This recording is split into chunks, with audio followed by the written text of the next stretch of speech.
भैया ऐसा है कि इसीलिए आदमी को, जिसको कहते हैं ना नीम हकीम खतरे जान, दिलीप जायसवाल को अपने जीवन में सोशल मीडिया का कुछ आइडिया है नहीं।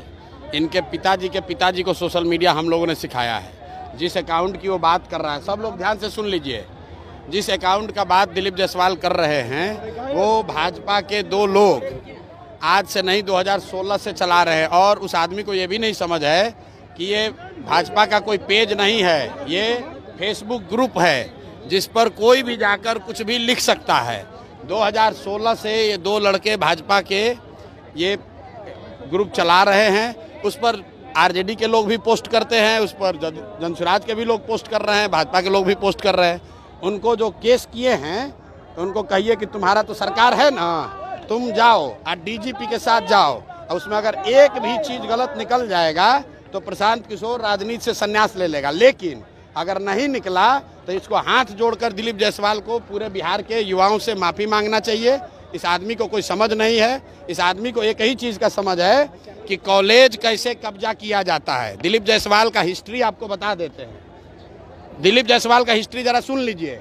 सीमांचल में माइनॉरिटी के मेडिकल कॉलेज में ये व्यक्ति कैसे उस कॉलेज को इन्होंने गलत तरीके से कब्जा किया हुआ है, उसकी जांच होनी चाहिए। और बेचारे जो सरदार जी उसके मालिक थे, जिन्होंने उस कॉलेज की स्थापना की, उनकी हत्या हुई, कैसे हत्या हुई, इसकी जांच होनी चाहिए। ये हमको डराने की कोशिश कर रहे हैं। भाई तुम दिल्ली, यहाँ पटना से लेकर दिल्ली तक जितना साइबर एक्सपर्ट है उसको ले आओ और ला कर दिखाओ। अगर प्रशांत किशोर ने, जनसुराज ने गलती की हुई है तो हम लोग मान लेंगे।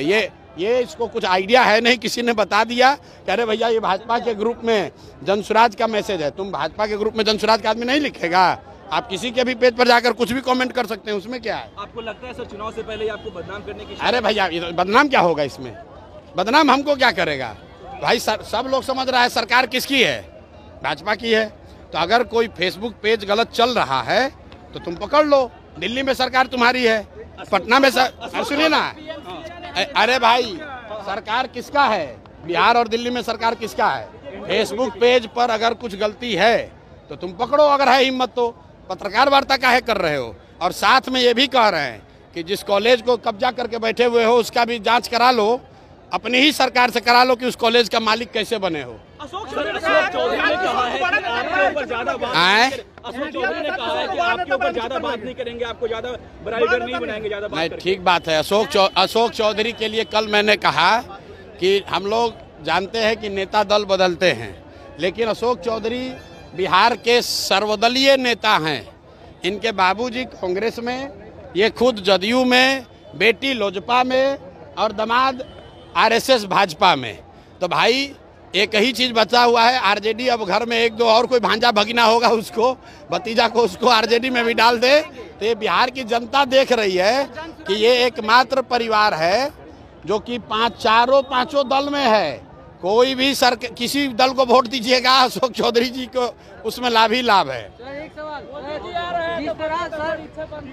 अरे मोदी जी आ रहे हैं तो आप लोग देखिए कि सब जिला से बिहार के बच्चों का, बिहार के गरीब जनता के पैसा पर, आपके हमारे पैसा से भीड़ जुटाने के लिए सब सरकारी खर्चा पर बस से ले जाकर भीड़ जुटाया जा रहा है।